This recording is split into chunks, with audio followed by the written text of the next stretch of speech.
네, 하나님의 위로하신 평안이 여러분과 함께하기를 주의 이름으로 축복합니다. 네, 우리는 예배자입니다.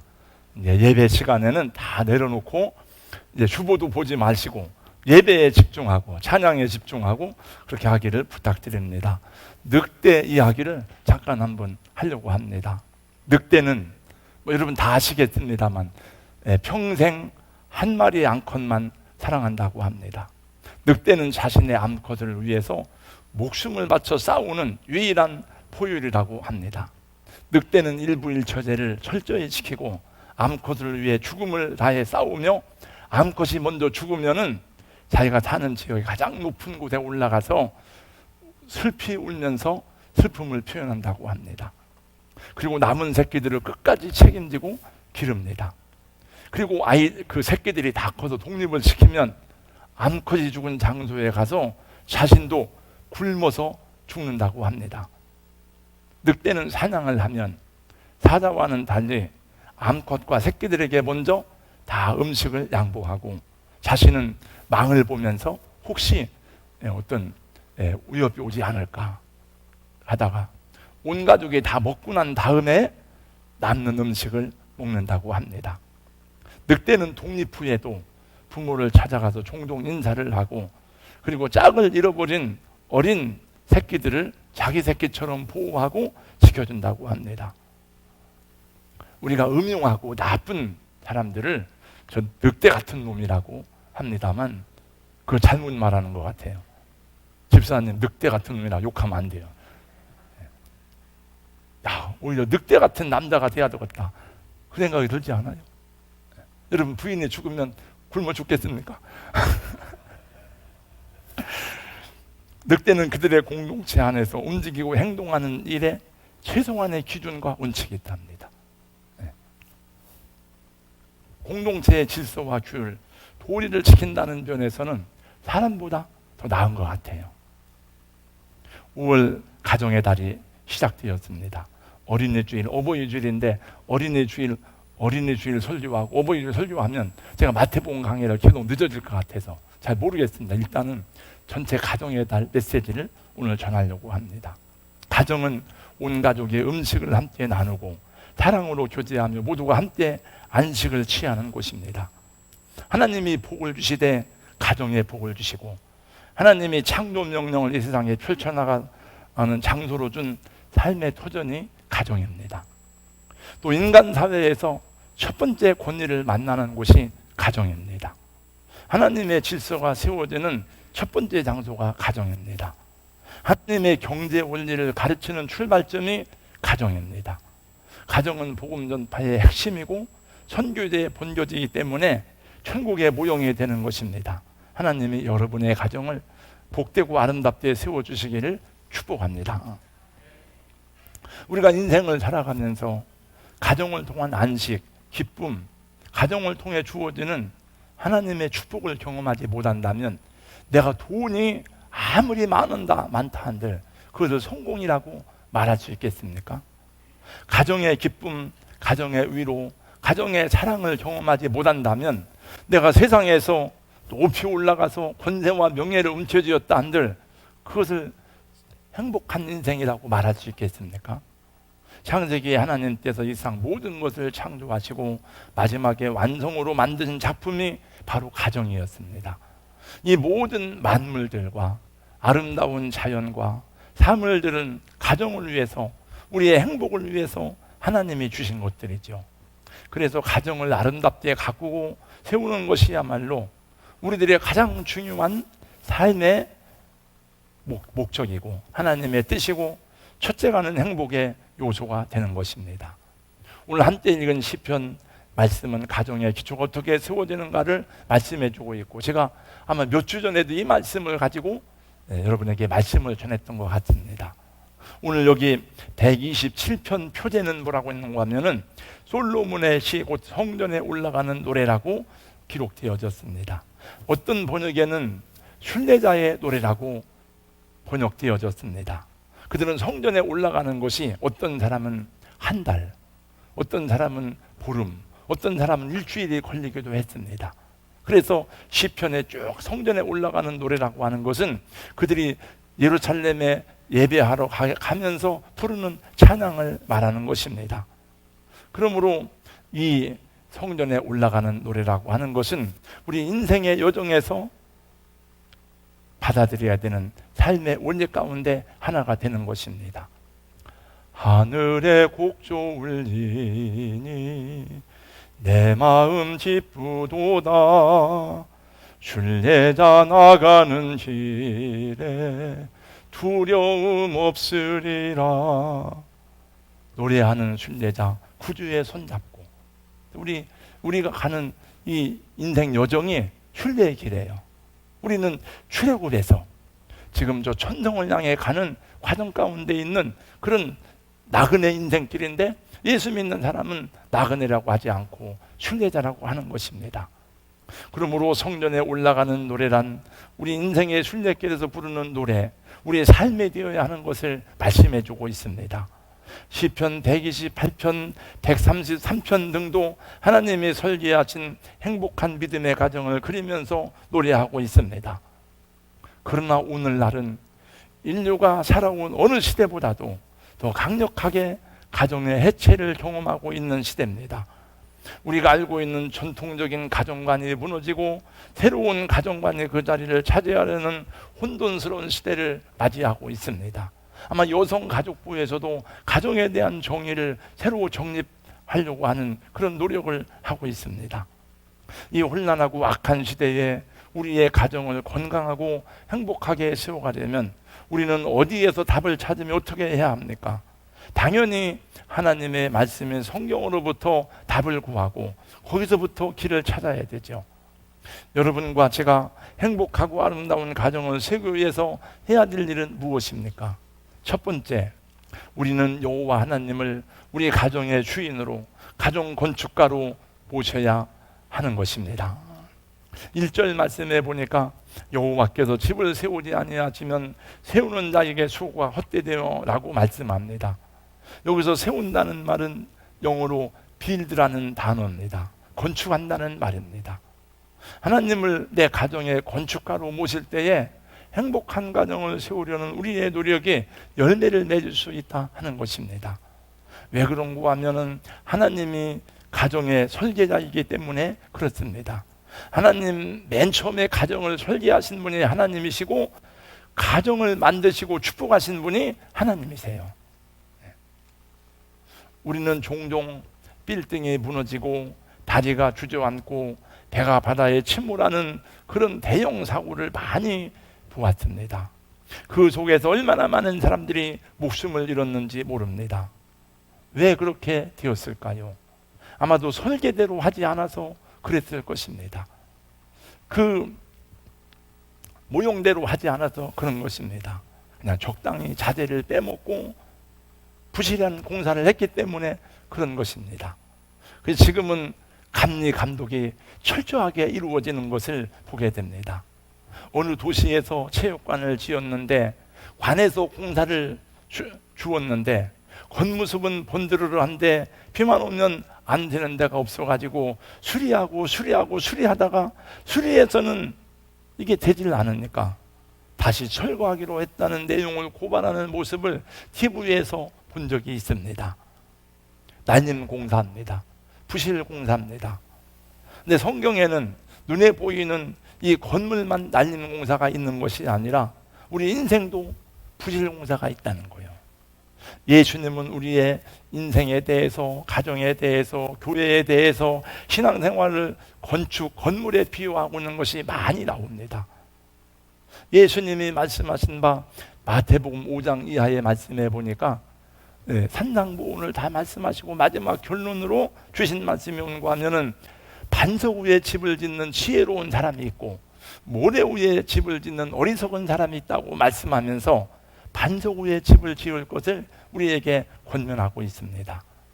사도 바울은 금이나 은이나 보석으로 집을 짓는 사람이 있고 풀이나 지프로 집을 짓는 사람이 있는데 마지막 때에 불로 태워보면 그 건물의 가치를 알 수 있다고 우리에게 말씀했습니다. 반석 위에 집을 잘 지어야 되죠.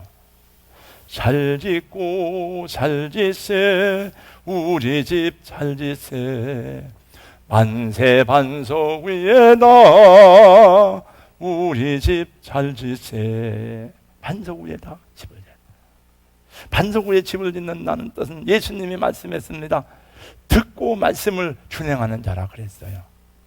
하나님으로 하여금 우리 가정을 건축하시도록 한다는 것은 구체적으로 무엇을 말씀합니까? 그것은 가정의 설계자 되시고 건축자 되신 하나님의 말씀을 날마다 묵상하면서 범사에 하나님을 인정하고 하나님의 말씀이 우리 가정의 가치관이 되도록 해야 한다는 것입니다. 내가 주인이 아니고 우리 집의 주인은 예수님이다. 내가 왕이 아니고 우리 집의 왕이신 왕은 예수님이시다. 그러면 주인한테 물어봐야 될 거 아닙니까? 잠언서 3장 6절은 말씀합니다. 너는 범사의 그를 인정하라. 그리하면 내 길을 지도하시리라.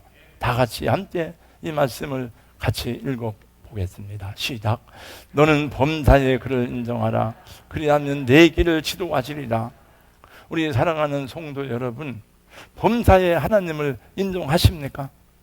자녀를 양육하고 교육하는 일에 하나님을 인정하고 양육하십니까? 여러분은 돈을 사용하는 일에 하나님을 인정하십니까? 그러므로 여러분, 하나님으로 하여금 우리 가정의 경영자가 되게 하시기를 바랍니다. 범사에 그분을 인정하시기 바랍니다. 하나님으로 하여금 우리 가정을 세워가시도록 기도하며 말씀대로 순종하시기를 주님의 이름으로 축복합니다. 두 번째, 하나님의 평안이, 하나님의 은혜가 임하는 가정이 되게 해야 한다는 것입니다. 가정의 축복 가운데 하나는 안식의 장소라 하는 것입니다. 직장은 우리에게 일을 제공해 줍니다. 이 사회에는 우리에게 일정한 책임과 의무를 요구합니다. 그러나 가정은 피곤하고 지치고 힘들 때 다 가서 쉴 수 있습니다. 안식합니다. 피로를 씻어줍니다. 집은 안식처입니다. 아무리 좋은 호텔이라도 집에서 잠자는 것처럼 편안하지는 않습니다. 저는 하루 저녁에 350만 원? 350만 원짜리 호텔에서 잠을 잡았습니다. 아틀란틱이라는 새로 생긴 휴양 도시의 타지마을 호텔 46층.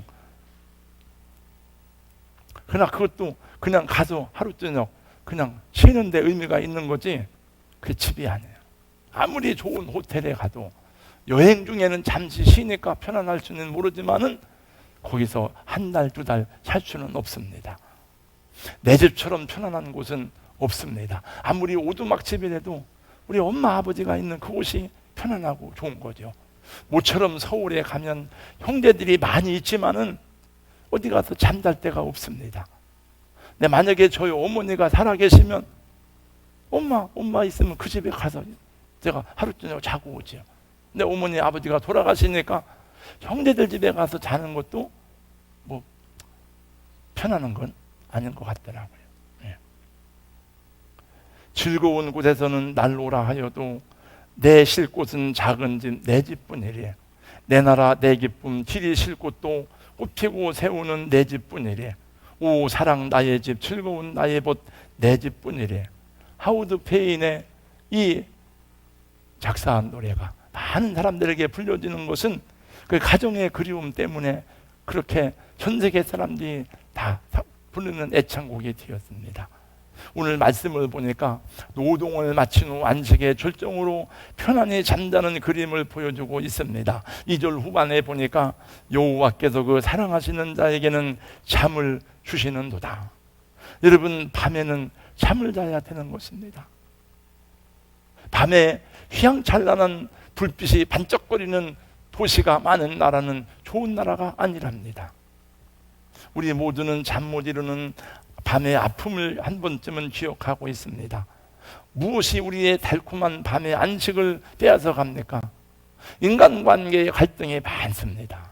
사람 사는 곳엔 다 갈등이 있습니다. 갑자기 찾아온 사업에 어려움이 있습니다. 어느 날 잘못 뜨기 시작한 자녀들의 문제가 우리를 괴롭게 합니다. 인생의 허무함, 분노, 좌절, 또 갑자기 찾아온 질병들, 우울증 이런 것 때문에 잠을 잘 못 잡니다. 세상이 이렇게 힘들고 어렵고 피곤한데 코로나19까지 찾아와서 우리의 마음을 더욱 힘들게 하고 있습니다. 마음을 활짝 열고 진실한 대화를 나눌 상대가 그렇게 많지 않은데 사람들과 거리 두기를 하라고 하니까 참 난감하고 안타까운 일이 한두 번이 아닙니다. 목양실에 찾아오는 손님들 가운데 보면 어떤 분은 와서 인사를 하고 마스크를 벗고 대화를 하는데 어떤 분은 끝까지 마스크를 쓰고 하는데 무엇이 옳은지 잘 모르겠습니다. 상대방은 마스크를 쓰고 있는데 나는 마스크를 벗는 게 맞는 건지, 저분이 벗었으니 나도 벗어야 맞는 건지 잘 모르겠어요. 인사를 하는데 나는 주먹으로 인사를 하니까 상대방이 손을 펴서 나도 주먹을 댔더니 또 상대방은 또 손을 핍니다. 그러니 폈다 주었다 그래서 이게 헷갈려가지고 그냥 웃고 마는 경우도 많습니다. 잠을 못 자는 불면증이 많습니다. 제 아내도 요즘에 잠을 못 자고 뒤척이다가 늦게 잠을 드니까 새벽에 못 나오니까 못 일어나니까 제가 처음에 깨워서 나오다가 또 불쌍한 생각이 들어서 그냥 자라 그냥.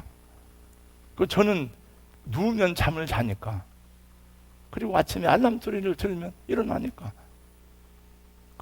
그렇다고 제가 제 아내 보고 하나님 여호와께서 사랑하는 나에게 잠을 주신다 그랬는데 당신은 하나님의 사랑을 못 받는 것 같아. 이렇게 얘기할 수도 없고. 네. 여러분 언제나 우리에게 달콤한 잠을 회복시켜 주시는 분은 하나님이고 하나님의 은혜입니다. 하나님이 주시는 평안, 은혜가 있어야 돼요. 우리를 둘러싸고 있는, 우리를 위협하는 현실이 냉혹할지라도 주님의 음성을 듣고 하나님의 우유를 받고 주님이 내게 임하셔서 괜찮아, 걱정하지 마 하는 음성을 들을 때 우리는 다시 평안히 잠을 잘 수가 있는 것입니다. 예수님은 막 풍랑이는 배 위에서도 주무셨어요. 얼마나 고단한지. 제자들이 보니까 참 기가 막힌 양반이에요. 주여 일어나세요. 지금 우리가 죽게 되었습니다. 예수님이 일어나셔서 믿음이 적은 자들아 왜 두려워하느냐.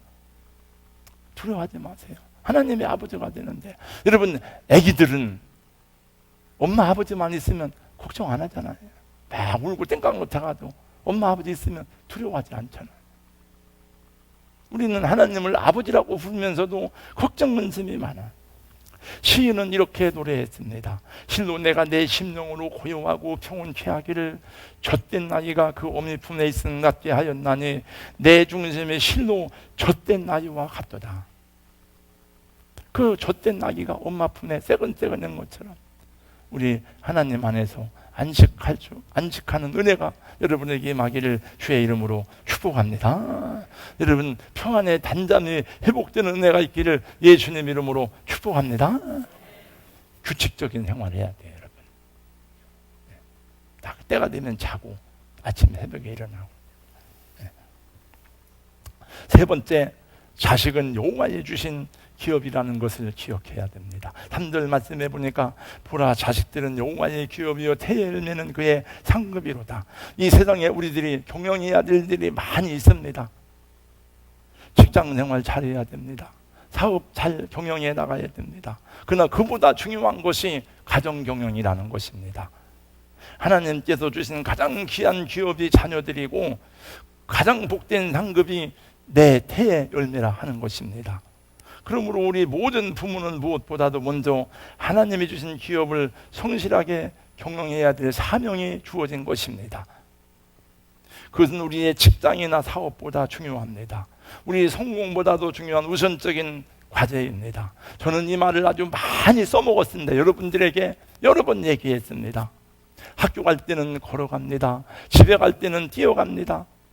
그리고 아이들이 책가방을 들고 막 뛰어가는 모습이 그린 광고, 큰 광고 문안을 봤습니다. 그 광고 문안 한 번 보고 수십 번도 더 써먹는데 학교 갈 때는 걸어갑니다. 집에 갈 때는 뛰어갑니다. 그럼 무슨 뜻일까? 생각해 보니까 집에 가는 것은 즐겁다는 거예요. 집에 가는 건 신난다는 것이에요. 집에 가면 누가 있습니까? 집에 가면 엄마가 기다리고 있지. 그런데 현대 사회에서는 아이들이 집에 가도 엄마가 없습니다. 엄마를 다 빼앗겼습니다. 직장에 빼앗기고 세상에 빼앗겼습니다. 정부 정책도 그렇게 변하고 있습니다. 얼마 전에 우리 김혜민 집사님 그 신방 가는데 가서 얘기하다 보니까 애기들이 엄마 오늘은 어디 안 가면 안 돼? 뭐 그랬다는 얘기를 들은 적이 있습니다만, 집에서 아이들 키우면서 살림하는 엄마들, 무능력해서 그런 것이 아니라 그것이 축복인 줄 알아야 됩니다. 그것이 우리가 그렇게도 원하는 자녀들의 복된 삶을 이루는 길입니다. 우리들 자녀를 세우는 가장 좋은 방법은 말로 하는 게 아니에요. 이걸 이렇게 해야 된다, 이거 하면 안 돼, 이렇게 하는 게 아니라, 그게 아니고 우리가 행복하게 살아가는 모습을 보여주는 것이 가장 좋은 선물이라는 거예요. 여러분, 심리학적으로도 싸우고 갈등하고 막 그런 집에서 자란 아이들은 그럴 확률이 훨씬 많습니다. 아버지가 알코올 중독자는 자식도 알코올 중독자가 될 확률이 많습니다. 그래서 아빠는 저렇게 사는구나, 어머니는 저렇게 사는 거구나, 그걸 배우는 거예요, 아이들이. 제가 축복의 성구로 많이 사용하는 말씀입니다. 의인은 종려나무같이 번성하며 레바논의 백향목같이 성장하리로다. 이는 여호와의 집에 심졌으며 우리 하나님의 뜰 안에서 번성하리로다. 할렐루야. 우리 자녀들에게 가정이 얼마나 소중한지, 교회가 얼마나 중요한지, 하나님의 교회가 하나님의 집인가 보다, 그리고 기억할 수 있도록 해야 돼요. 수요 예배에 수요 예배 애기들이, 어른들도 안 나오는 수요 예배를 애기들이 안 빠지고 나오는 애기들이 있어요. 참 축복이에요, 축복. 마지막으로 우리는 사탄의 공격으로부터 우리 가정을 지켜내야 됩니다. 여러분, 사탄이 하는 일이 무엇입니까? 사탄을 규정할 때 단어의 첫 번째, 대적하는 자예요, 사탄이. 두 번째, 참소하는 자입니다. 첫 번째, 대적하는, 뭘 대적합니까? 하나님을 대적하는 거예요. 그러므로 사탄이 여러분 공격할 때 어디를 공격하겠습니까? 청와대를 공격하겠습니까? 국방부를 공격하겠습니까? 삼성그룹을 공격하겠습니까? 교회를 공격하지 않겠습니까? 여러분, 교회를 무너뜨리려고 하지 않겠습니까? 사탄은 교회를 공격하고 가정을 공격합니다. 가정이 무너지면 교회도 무너지는 거예요. 가정이 무너지면 국가도 위험해지는 거예요. 여러분, 우리나라가 얼마나 앞으로 미래 비전이, 이렇게 살기 좋은 나라지만 미래 비전이 없는 나라인지 몰라. 왜?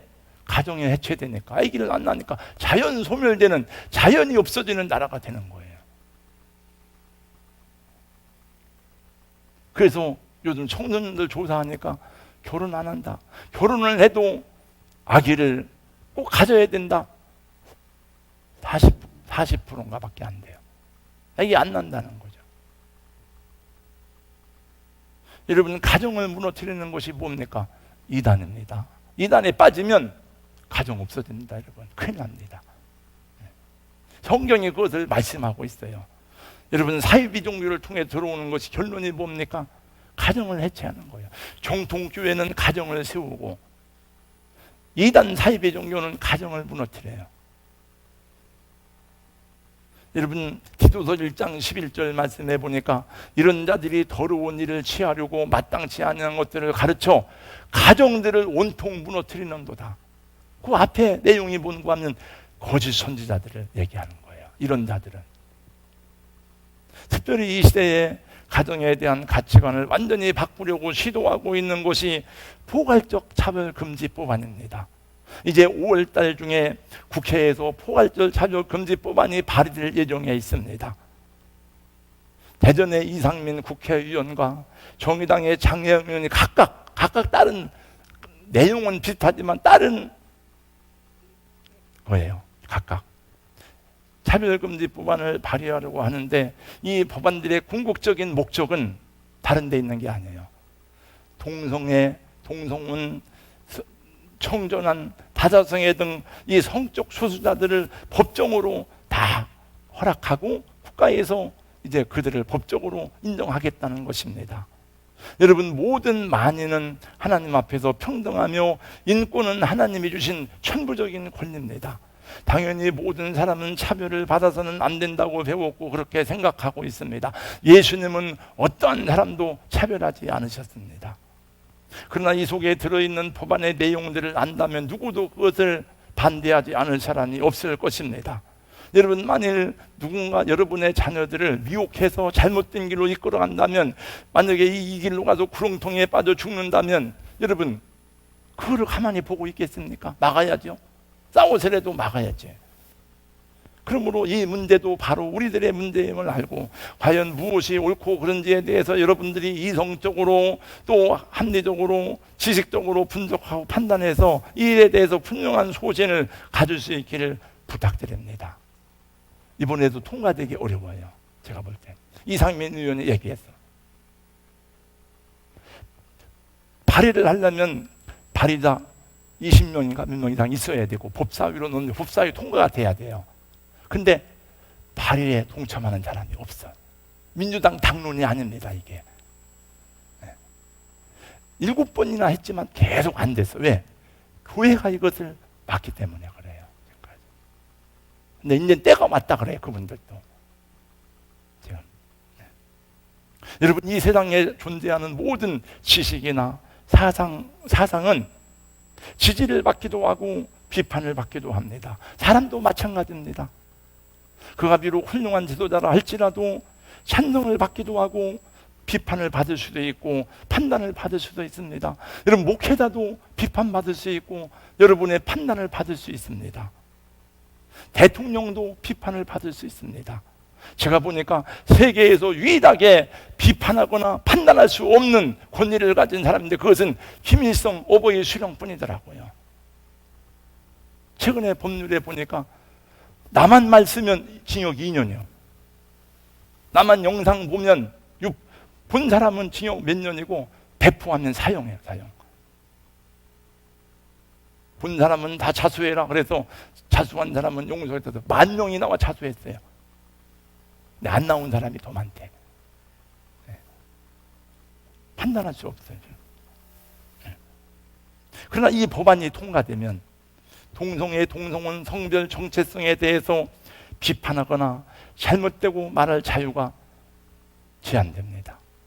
여러분, 동성애자들이 전 세계적으로 그것이 허락되기까지, 법적으로 허락되기까지 그들이 수고한 노력과 헌신은 정말 대단하고 눈물겹고 끈질깁니다. 그들은 미국 연방 대부분을 상대로 50년 동안 싸워서, 여러분, 미국이 그래도 기독교 국가 중에 하나 아니에요. 50년 동안 싸워서 결국은 동성애, 동성혼인을 합법적으로 인정을 받게 되었습니다. 그들이 가진 인권이라는 법의 기준은 얼마나 많은 다수의 자유를 억압하는지 모릅니다. 한 예로 미국 정신의학협회는 1983년에 동성애자들의 압력을 받고 동성애 치료를 중단했습니다. 그 후에 동성애는 치유될 수 있다고 믿는 많은 의사들이 나스라고 하는 단체를 1992년에 창립하였습니다. 많은 의사들이 단체에 가입하였지만 결국 동성애 인권단체의 협박에 견디지 못해서 문을 닫았습니다. 동성애 치료에 대한 논문을 집대성한 화이트헤드 박사도 온갖 위협과 고발에 시달리다 못해 모든 연락처를 홈페이지에 삭제했고 집을 이사 갔습니다. 동성애를 치유해야 합니다. 그 말도 벌금을 내야 돼요. 왜 그래요? 동성 정상인데 뭘 치유한다는 말이냐 이거예요. 국가인권위원회가 사법기관이 되어서 강제 이행금을 물리면 3천만 원을 한 번 3천만 원이 아니라 계속 3천만 원을 낼 수 있는 단체가 어디 있습니까? 할 수가 없어요. 인권이라는 이름으로 휘둘려지는 그들의 권세는 비판의 자유를 절대로 허락하지 않습니다. 동성애가 합법화 되면 제가 책 좀 가져가세요, 여러분들이. 학교에서 동성애를 자연스러운 것이라고 가르치게 되고 동성애도 아름답게 받아들일 수밖에 없는 것입니다. 병역 의무제인 우리나라에서는 남자들만 모인 군대 체제하에서 어떤 일을 당할지 예측할 수가 없습니다. 전통적인 결혼관과 가정이 다 무너지게 되고 수조 원씩 쏟아붓는 국가적인 문제인 인구 절벽 해소 문제도 물거품이 될 것이고, 아마도 여러분은 얼마 후에는 이 강단에서 동성애자 목회자가 하는 설교를 들어야 될지도 모릅니다. 미국은 다 여러분 동성애 목사들이 여러분 안수를 받아요. 제가 몇 년 전에 얘기했잖아요. 여러분 미국의 필그림 선교교회 양춘길 목사님, 자기들이 돈 내서 1,500만 불을 지고 교회를 건축하고 하다가 PCUSA 미국 장로교회가 동성애 허락을 넘어가서 교인들 투표했어요. 우리 이런 교단에 남아있어. 그래서 1,500만 불 예배 땅을 포기하고 길거리로 나왔습니다. 그런 교회가 많아. 그러므로 이것은 진보와 보수의 문제가 아닙니다. 이것은 선진사회가 되느냐 아니냐의 문제가 아닙니다. 정치의 문제도 아니고 종교의 문제도 아닙니다. 우리 자녀들의 미래에 대한 행복하고 불행한 삶과 직접적으로 연관되는 문제입니다.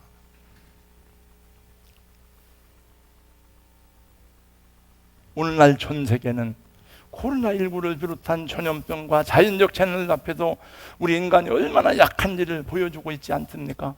여러분, 인도는 지금 확진자가 30만 명이 넘었다고 하는데 다 아실 거예요 아마.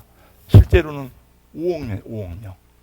5억이면 인도 인구의 3분의 1이라는 얘기예요. 다 걸렸다고 보면 되는 겁니다. 사는 사람은 살고 죽은 사람은 죽는 거예요. 호주에서는 그랬더라고요. 인도의 자국 국민이 호주에 9천 명이 있는데 아마 이 사람들은 호주 국적을 가진 인도 사람인지 안 가는가 생각이 잘 모르겠습니다만, 자기 나라에 오면 징역이 5년이에요. 5년 이하 징역이요. 벌금 5천만 원. 우리나라에서 만약 그래 보세요.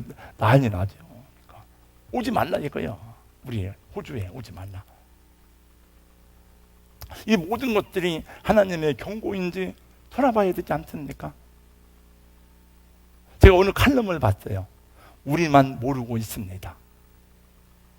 자연도 동물도 다 안다는 거예요. 이 시대가 어떻게 돌아가는지 아는데, 이 시대가 마지막 때인 줄 아는데 사람만 모른다는 거예요. 사람만. 우리만 모르고, 똑똑하다고 만물의 영장이라는 인간만 지금 모르는 거예요. 이 때를. 여러분, 지구 온도가 2도 3도만 올라가도 인류가 생사의 갈림길에 설 수 있음을 인간 세계는 알고 있지 않습니까?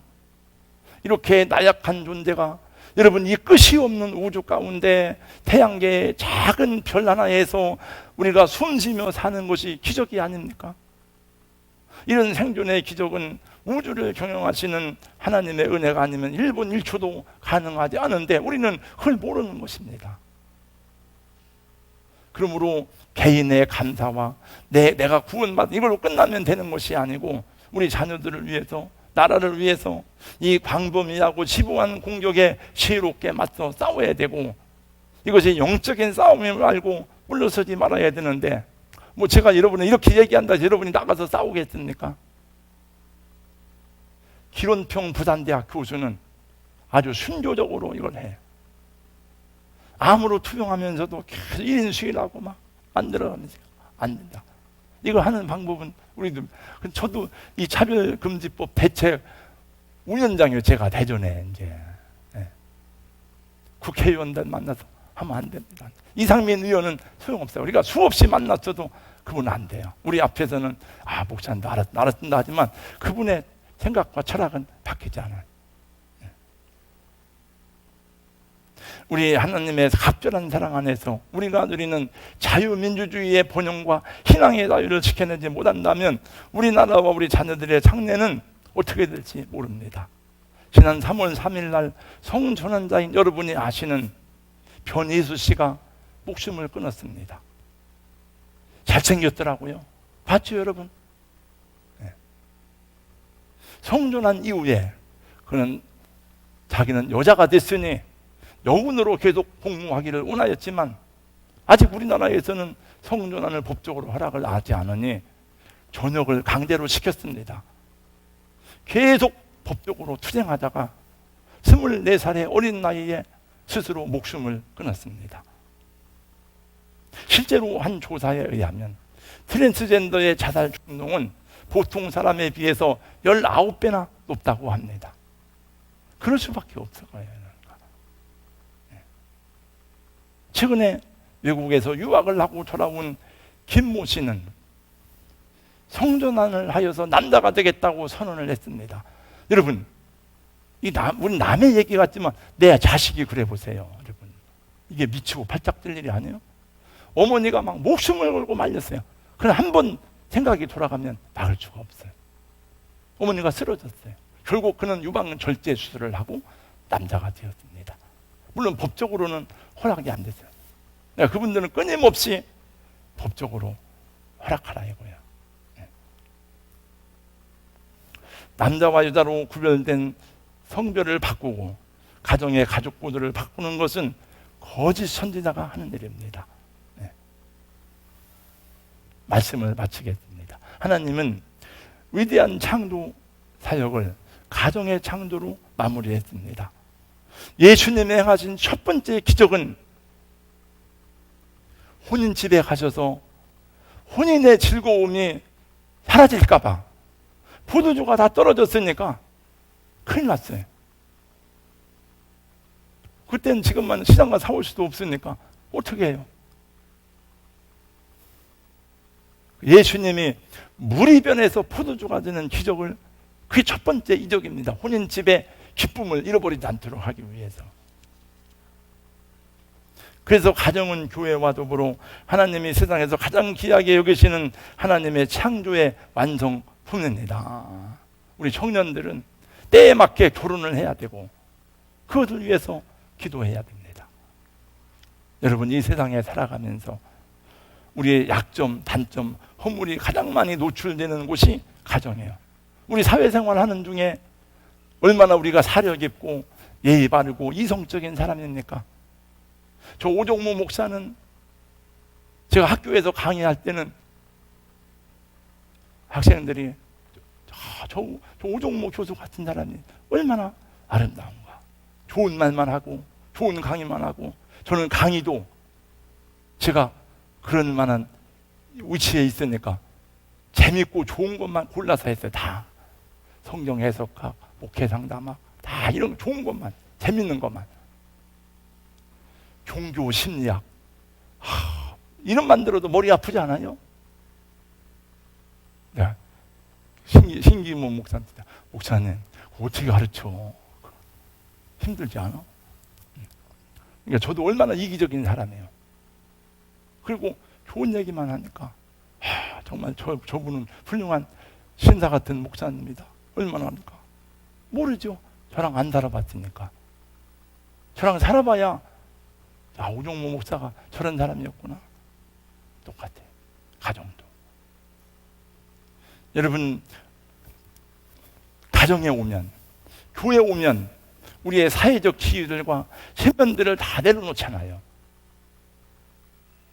아무리 여러분 세상에서 박사 아니라 박사 할아버지라 교회에 오면 집사님이고 성도님이고 여전도 회원이고 그렇잖아요. 보니까 위선이 드러나고 우리의 허물이 다 드러나는 거예요. 내가 기대하고 내가 원했던 그 자식이 아니에요. 연애할 때 보았던 그 남편이 아니에요. 그래서 서로를 고치려고 막 애를 쓰는지 모릅니다. 그러나 우리가 고칠 수가 없어요. 우리는 그 사람을 변화시킬 수가 없습니다. 여러분, 무너진 집은 보수하고 무너진 다리는 우리가 다시 고칠 수 있고 또 다 할 수 있지만, 기계는 새롭게 할 수 있지만 사람은 우리가 못합니다. 그래서 우리는 내 가족의 약점과 허물을 내 것으로 알고 하나님께 기도하고 주님께 맡겨야 하는 것입니다. 하나님 고쳐주세요. 나의 허물입니다. 나의 부족함입니다. 나의 잘못입니다. 주님께 맡깁니다. 제가 아마 5월달 중에 간증을 한번 보여줄게요. 영상으로. 게임 중독에 빠진 자식을 하다 안에서 포기했어, 부모들이. 그리고 기도를 잘, 하나님 어떻게 합니까? 모르는데 맡겨주세요. 근데 애가 변하는데 하루아침에 변해서요. 야, 학교는 못 갔으니까 15살에 연세대학교 법학대학에 들어가요. 하나님이 뭐 바꿔주니까 하더라고요. 내가 얼마나 기도했겠습니까? 자식이 그러니까. 오늘 새벽에도 우리 무슨 예배죠? 월삼 예배 드리면서 기도해요. 우리 여러분 오신 분 아까요. 다 자기들 여러분 내가 기도 제목 그렇게 해주지만 저는 이름을 적어가면서 하지만은 똑같이 여러분 다 기도합시다. 나라 위해서 기도합시다. 교회 위해 조금 소리가 더 가족들 위해 하는 기도가 더 커요. 왜? 자식이니까. 그래서 그 약점과 그 허물을 내 것으로 알고 기도하고 주님께 맡겨야 하는 것입니다. 여러분 고치고 새롭게 하는 것은 하나님이 하시는 일입니다. 변화시켜 주시고 치유하시는 것은 주님이 하시는 일입니다. 저도 여러분 나도 변화가 안 됐지만 제자 훈련하면 변화가 될까? 이거 얼마나 많이 수고했습니까? 물론 변화가 많이 이루어졌지만 이게 배운다고만 되는 게 아니구나. 많이 경험했어요. 범사에 하나님을 인정하시고 주의 말씀 위에 가정의 기초를 세우시기 바랍니다. 가정은 하나님의 설계입니다. 하나님의 꿈입니다. 가정을 소중히 여기면 하나님이 여러분을 소중히 여기실 것입니다. 가정을 지키면 하나님이 여러분의 자녀를 지켜주실 것입니다. 하나님께 맡기시고 기도하기를 주의 이름으로 축원합니다. 할렐루야. 거룩하신 우리 하나님 감사합니다. 오늘 또 함께 모인 곳에 기도가 있고 찬양이 있고 말씀이 있어서 함께 예배 중에 찬양도 하고 말씀도 듣고 기도도 하는데 오늘은 우리 가정을 우리가 지켜야 된다는 말씀을 들었사오니 주여 이 혼란하고 어지러운 때에 내 자녀들을 우리 가정을 내 아내를 내 남편을 내가 소중히 여기고 사랑하고 섬기고 지켜가는 하나님의 사명자들이 되게 하여 주시옵소서. 예수님 이름으로 기도하옵나이다. 아멘.